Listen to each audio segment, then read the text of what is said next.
Chaque jour, les 180 000 habitants de la communauté du Grand Avignon rejettent en moyenne 164 litres d'eau par personne. Ces eaux usées sont acheminées par le réseau d'assainissement vers les 8 stations d'épuration de l'agglomération. Afin de sensibiliser les générations futures à l'environnement, le Grand Avignon a mis en place un parcours pédagogique qui explique le fonctionnement étape par étape et la finalité de la station d'épuration, à savoir rejeter une eau la plus épurée possible. Visite guidée aujourd'hui avec une classe de CM1.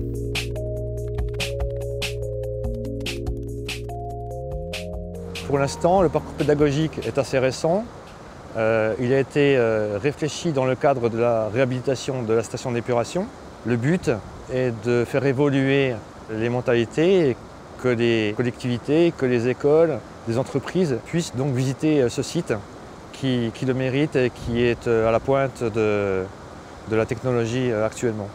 Donc ce silo que vous voyez, qui fait 17 mètres de haut, en fait, sert de stockage pour les boues qu'on appelle des boues déshydratées.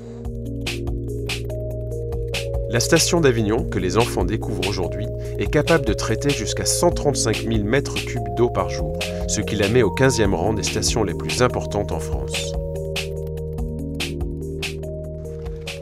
Une fois que l'eau sort du pré-traitement qu'on a vu tout à l'heure, elle va arriver dans ces bassins d'aération. Ce sont des bactéries qui vont traiter la pollution. Vous avez toute une faune comme ça qui existe et qu'on peut visualiser avec des microscopes.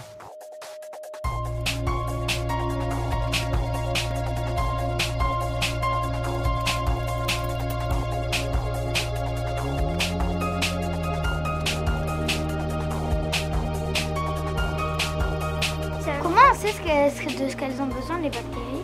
Eh bien justement, en faisant des analyses, on se rend compte si il leur manque de l'oxygène ou pas. Et les enfants, qu'ont-ils retenu de tout ça? Qu'il y a beaucoup d'eau qui vient ici. On enlevait d'abord le plus gros, puis après la graisse et les sables. Je savais où elle allait, mais je ne savais pas vraiment qu'il fallait la traiter. Puis après, les bactéries mangeaient les autres, les plus petites saletés. Les bactéries, en fait, on ne les voit pas. L'eau, il fallait la traiter avant de la remettre dans le run.